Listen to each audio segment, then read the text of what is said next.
నంద్యాల జిల్లా పాములపాడు మండలం వేంపెంట గ్రామ వరద బాధితులకు ఎంపీ బైరెడ్డి శబరి నిత్యావసర సరుకులు పంపిణీ చేశారు. అక్కడ చెంచుల పిల్లలు స్కూళ్లకు వెళ్లడం లేదని తెలుసుకుని తల్లిదండ్రులను మందలించారు. పిల్లల్ని చదివించకుండా పనులకు ఎందుకు పంపుతున్నారని నిలదీశారు. 14 సంవత్సరాలలోపు పిల్లల్ని పనులకు పంపిస్తే చర్యలు తీసుకుంటామని ఎంపీ బైరెడ్డి శబరి హెచ్చరించారు.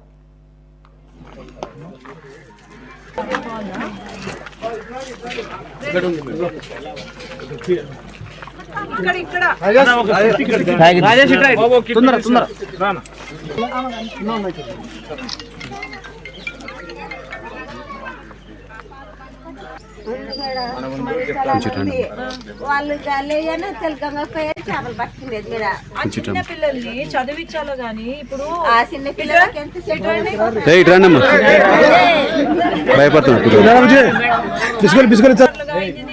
లేకపోతే మంచి ఉద్యోగాలు చేయడానికి మీకు ఇష్టం లేదా? కనుక పనికి పోయినారంటే అది క్రిమినల్ కేసు అవుతుంది. అడుగు పోలీసు అడుగు, చెప్పండి సార్ ఒకసారి. అందుకే తీసుకుపోయి ఒకసారి ఇవ్వండి. పిల్లలను స్కూల్ కు పంపించకుండా మీ మీద కేసులు పెడతాం చూడమ్మా. పనులకు పంపిస్తే కేసులు అయితే అర్థమైందా? 14 సంవత్సరాల్లో పిల్లల్ని పనులకు పంపించకూడదు, స్కూళ్ళకే పంపించాలా. అన్ని మధ్యాహ్నం భోజన పథకాలు అవన్నీ ఉన్నాయి కదా.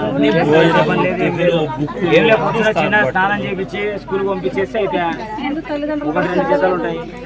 వచ్చి కూర్చుంటాను చూడు, ఇక్కడే వచ్చి కూర్చుంటా. మీ పిల్లలకి ఇద్దరు పిల్లల్ని తీసుకురండి. మా గవర్నమెంట్ స్కూల్లోనే ఉన్నాయి కదా. వాళ్ళ డ్రెస్సులు 1-2 డ్రెస్సులు ఉంటాయి. ఆ 2 డ్రెస్సులు బాగా ఉపయోగించుకుంటే మీకు ఇళ్ల పట్టాలు అన్ని వస్తాయి కదా. ఇక్కడ మీరు ఉపయోగించుకోవడం అది కాక మళ్ళీ సమస్య మేడం. మాకు ఏదన్నా వచ్చినా అసలు మా దాకా ఏది రానియారు మేడం. తలార్లు ఇవారు వాళ్ళు అసలు మాకు ఏం పట్టించుకోవడం లేదు. వాళ్ళని పక్కన పెట్టు, వాళ్ళు పట్టించుకుంటారో లేదో. ఇప్పుడు ఏదైనా విషయమైనా వాళ్ళ ద్వారా కదా మేడం మాకు తెలిసేది. నిమిషం, వాళ్ళు పట్టించుకోకపోతే ఇక్కడ ఊరి పెద్దలు ఉన్నారు కదా, ఆ ఊరు పెద్దలు బొత్తిగా అసలు మీరు వచ్చినారని వచ్చినారు లేదా ఊరి పెద్దలు తెచ్చి చూడగానే తెచ్చి చూడాలి. ఎవరు పంపించినాం మా వంట మేడం? అందరికి మా ఇండ్లు కానీ అన్ని కారేటివే, అన్ని చేసేటివే.